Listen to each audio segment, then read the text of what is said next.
The giant has awoken. A little over a month ago, we tested Bajaj's new Pulsar RS 200, and soon after that, two new models of the Pulsar range were also launched. While the Pulsar RS 200 took the family in a different direction with a fully faired sports bike, what we've got here, Rishad and I are riding today, are the AS siblings.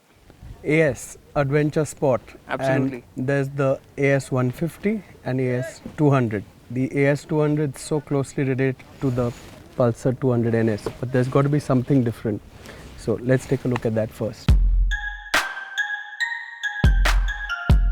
Actually, a lot is shared between the AS bikes and the NS. But the main difference is quite obvious, and it's that quarter fairing. The fairing is identical on both the motorcycles and looks pretty handsome. The headlamp also packs a projector lamp for the low beam. From the tank onwards, you can make out that the AS is essentially the NS. So the fuel tank, the side panels and the tail sections are identical to the 200 NS. All the instruments and equipments are carried over as well.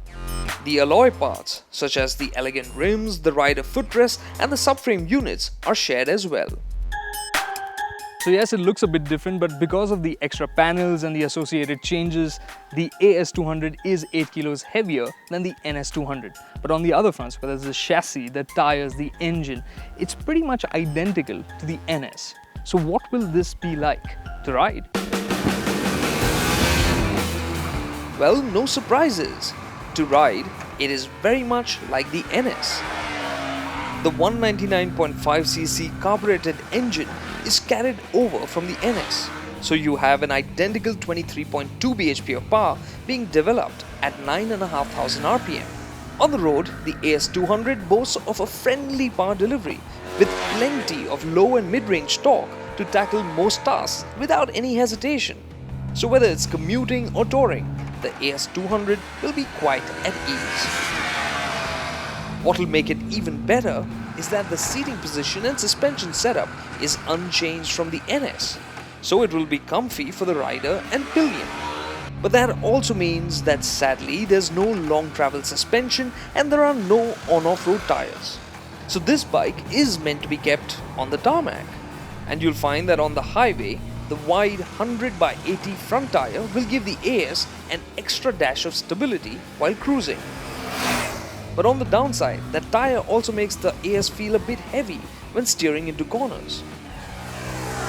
Yes, it isn't meant to be a sport bike, but those Eurogrip tires on the AS200 feel quite inadequate by way of grip or feel. This is all the more unnerving as the AS200's front pedal disc setup isn't offered with ABS even as an option. So I have to admit, the AS200, obviously very familiar, but still a little bit disappointing because after riding the RS, I thought this would be as refined as that. Bajaj claimed that they have transferred the refinements to this, but it's not feeling as smooth. It feels thrummy like the NS did. And on the other hand, it doesn't have ABS. The tires aren't all that grippy, so it doesn't instill that sense of confidence when you're riding hard. Eurogrip tires, whereas the 150 AS has MRF, which did feel good. Absolutely. So that's for riding hard, but I think for touring, the engine, as always, has got a good mid-range, and the new windscreen deflects wind a little bit better, so should make it quite nice for covering long distances on. So not dramatically different, not dramatically exciting. Which brings us to the AS 150. It's sharing the perimeter frame with the 200. It's got the front windscreen, which goes with the adventure theme. But the main thing, the highlight is the all-new engine for the 150. Bajaj tells us there's no base coming from the old 150. Yeah. It's a twin spark carbureted engine, but it's totally different to the old one. So now we got to see what that's all about. The AS150 is promising to raise the stakes in the 150cc segment. To do so, its 149.5cc 4-valve and air-cooled engine has been made from scratch by Bajaj engineers. The engine develops 16.8 bhp of power at 9,500 rpm, which is then mated to a slick 5-speed gearbox. On the road, Rishad found the AS150 to be far smoother than any earlier Pulsar 150. The older bike's snarl was gone, replaced with a more refined and mellower note. Even sprinting up and down the steep roads of Lavasa, the AS150 felt smooth and calm. The power delivery was thoroughly enjoyable, with ample low-speed responsiveness, and there was enough poke even as you revved it to its 9,500 RPM red line. Yes, the AS150 engine, pretty much all good. Very refined, that's the first thing you notice. Coming off the AS200, the first thing you feel is the smoothness, no thrum. It's got a great flexible power band, nice bottom end, good mid-range. You don't need to pull it high like the RS200, which is a sports bike. So this is going to give the guy in the city very nice power. You know, the power band is very commuter friendly. 5-speed gearbox works well. It's pretty much all good. And things get even better in the handling department.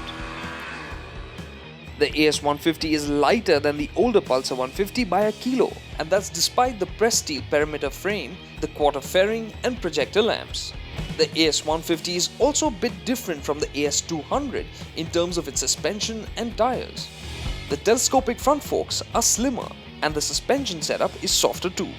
The 240mm pedal discs are smaller than on the AS200, and there's a drum brake at the rear instead of a disc. The other big difference is that the AS150 uses narrower tires. There's a 80/100 front tire and a 110/80 tire at the rear. But show the AS150 some corners and it shines.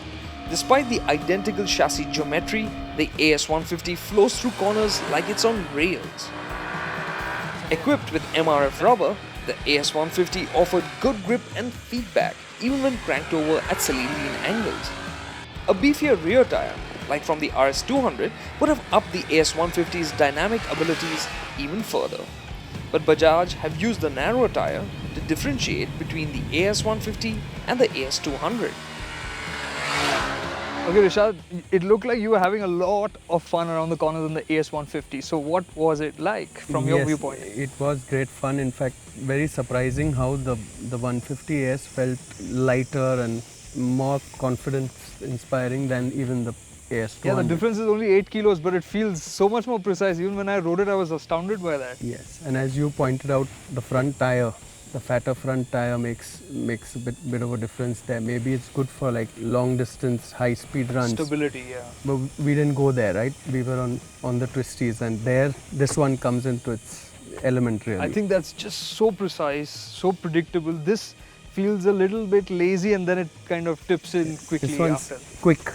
Main thing was the tires. I think MRF here and those Euro grips, they were really struggling to keep up with the bike. Right. So I think between these two bikes, maybe we could sum it up this way. That the AS150, do you think it would be a great start-off bike for somebody looking at an entry premium 150cc bike? Yes, I think basically they've got it right in the sense there's a great balance of, you know, it's plush, the ride is very comfortable, the riding position is nice, upright, no bending down like the RS200. Correct. So on the other hand, I would think that the AS200 will appeal to a older, more mature rider who knows that he's going to be spending a lot more time on the highway, clocking kilometers. Pleasure riding. Yeah. So that's how we would sum up the AS siblings, the 150 and the 200.